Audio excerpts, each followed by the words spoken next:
ನಾಡದೇವತೆ ಚಾಮುಂಡಿ ಬೆಟ್ಟದಲ್ಲಿ ವಿಶೇಷ ಪೂಜೆ ಇದೆ. ಮೂರನೇ ಆಷಾಢ ಶುಕ್ರವಾರ ಆಗಿರುವಂತಹ ಹಿನ್ನೆಲೆಯಲ್ಲಿ ಇವತ್ತು ಪೂಜೆ ಕೈಂಕರ್ಯ. ಇವತ್ತು ಚಾಮುಂಡಿ ಬೆಟ್ಟಕ್ಕೆ ಲಕ್ಷ್ಮೀ ಹೆಬ್ಬಾಳ್ಕರ್ ಭೇಟಿಯನ್ನು ಕೊಡ್ತಾ ಇದ್ದಾರೆ. ಮೂರನೇ ಆಷಾಢ ಶುಕ್ರವಾರ ಹಿನ್ನೆಲೆಯಲ್ಲಿ ಪೂಜೆ ಕೈಂಕರ್ಯಗಳು ನಡೀತಾ ಇದ್ದಾವೆ. ಇವತ್ತು ಚಾಮುಂಡಿ ಬೆಟ್ಟಕ್ಕೆ ಸಚಿವೆ ಲಕ್ಷ್ಮೀ ಹೆಬ್ಬಾಳ್ಕರ್ ಭೇಟಿ ಕೊಡ್ತಾರೆ. ಸಿನಿ ತಾರೆಯರು ಹಾಗೂ ರಾಜಕೀಯ ಗಣ್ಯರು ಕೂಡ ಭೇಟಿಯನ್ನು ಇವತ್ತು ಕೊಡ್ತಾ ಇದ್ದಾರೆ ಅನ್ನೋದು ಕೂಡ ಗೊತ್ತಾಗ್ತಾ ಇದೆ. ಇನ್ನು ಚಾಮುಂಡಿ ಬೆಟ್ಟಕ್ಕೆ ಖಾಸಗಿ ವಾಹನಗಳಿಗೆ ನಿರ್ಬಂಧವನ್ನು ಹೇರಲಾಗಿದೆ. ನೂಕುನುಗ್ಗಲು ಆಗದಂತೆ ಪೊಲೀಸ್ನವರು ಬಿಗಿ ಭದ್ರತೆ ಕೂಡ ಈಗ ನಿಯೋಜನೆ ಮಾಡಿದ್ದಾರೆ. ಯಾಕಂದರೆ ಕಳೆದ ಶುಕ್ರವಾರ ಎರಡನೇ ಆಷಾಢ ನಿಮಿತ್ತವಾಗಿ ನಟ ದರ್ಶನ್ ಕೂಡ ಬಂದಿದ್ದರು. DK ಶಿವಕುಮಾರ್, HD ರೇವಣ್ಣ, ಹೀಗೆ ಸಿನಿ ಗಣ್ಯರು, ರಾಜಕೀಯ ಗಣ್ಯರು ಎಲ್ಲರೂ ಕೂಡ ಭೇಟಿಯನ್ನು ಕೊಟ್ಟಿದ್ದರು.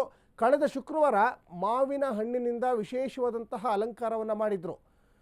ಆ ದೃಶ್ಯಗಳಲ್ಲಿ ಕೂಡ ಗಮನಿಸ್ತಾ ಇದ್ದೀರಾ.